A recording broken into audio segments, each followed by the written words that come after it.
When it comes to business crises, it's not a matter of if, nor when, it is how. How will you respond? 40% of all companies will not survive a disaster, and 25% more will close within 1 year of experiencing one. Even among large-scale companies, 70% of board members from a range of multi-million-dollar companies said it took more than a year to recover their reputation after a crisis. With those stakes, organizations everywhere must be prepared. Think of it as home insurance. You wouldn't buy fire insurance while the flames are blazing. Our experience demonstrates there are 4 major types of crises: acts of God, acts of man, acts of God made worse by man, and acts of man made worse by God.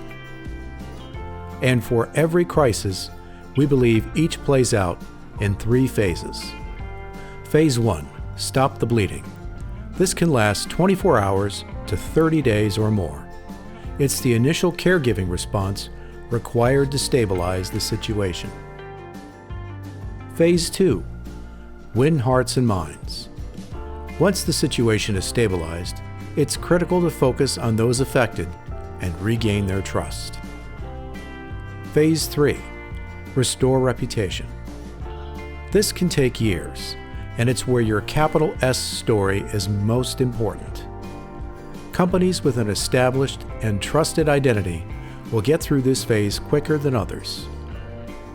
Crisis survival is much more predictable when you understand your organization's most valuable communication asset, your capital S story. It's the authentic story above all other stories that explains why someone should work with you, buy from you, invest in you, or partner with you.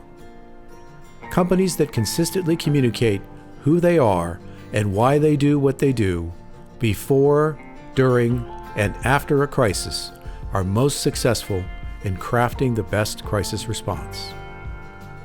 Long before you find yourself in an active crisis situation, or developing crisis response plans, or training company spokespeople, focus first on the best communication tool of all to overcome a crisis: your capital S story.